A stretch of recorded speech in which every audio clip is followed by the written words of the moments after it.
in Brooklyn, New York. I left when I was about 10, and then I moved to Baltimore, Maryland, and I've been here ever since. My relationship with my parents is kind of separate. I left Jamaica when I was 2.5. I stayed with my dad mainly when I was that young, but I don't recall much of it. So when I lived in New York, I was mainly with my mother. So my mother and I are really close, only child, girl, mom. So we got along really well, did everything together.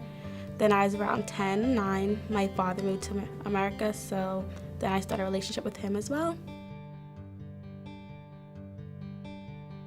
My greatest accomplishment, I feel, is having my son Aiden.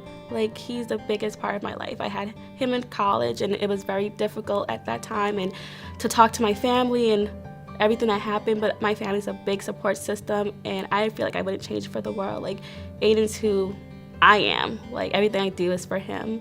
I get up every morning, go to work for him. I finish school for him right on time. I continue my education for him. I'm doing this faith walk for him. I don't want him to not be connected to God. My first encounter with faith and religion, I would have to say, was when I was in New York. My Aunt Cherry, she was a big believer, and she went to church every Sunday. She went to Bible study every Wednesday. She went to events every Tuesdays and Fridays. So she participated a lot in her church, and she kind of made her nieces and nephews also participate. So I would attend church with her. Honestly, it's not more so what convinced me to be a Christian.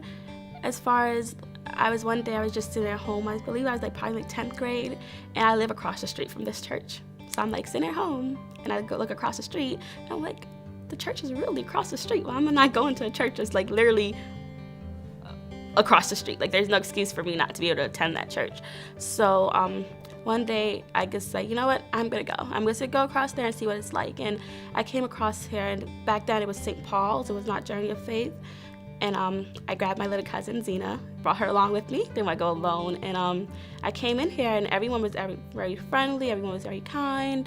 And I guess everyone just warmed up to the fact that my cousin and I were young, and we just came out and attended church with them. And I just felt very invited and welcomed. And from then, every Sunday, my cousin and I would just come here. And I guess felt like it was the right place to be. I felt like my faith was tested when my grandmother passed away, because,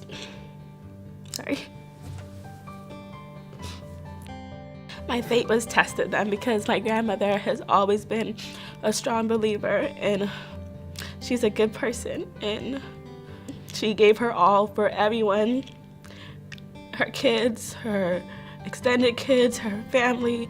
To see my grandmother laying in the hospital bed, suffering the way she was suffering, I felt like someone like her with such a big heart, with such a kind spirit, and a strong believer, she should not be the type of person to be in the hospital bed suffering. And I just questioned God during that period, because we were there in Jamaica for probably a month, and I spent the whole month back and forth why, and praying. And then my family prayed constantly, night and day, and every time we thought things were getting better and that God was answering our prayers, that she'll be okay, things got worse, and I just couldn't understand why he was making her suffer this way. I think what hit me was she passed away right before New Year's, and on New Year's Eve, we all went to church, and I felt like a hypocrite sitting in church and praising God when I, back in my mind, kept questioning him, why he made my grandmother die. That's when it hit me, everyone passes away, and we all know that, so why do we blame God when it actually happens?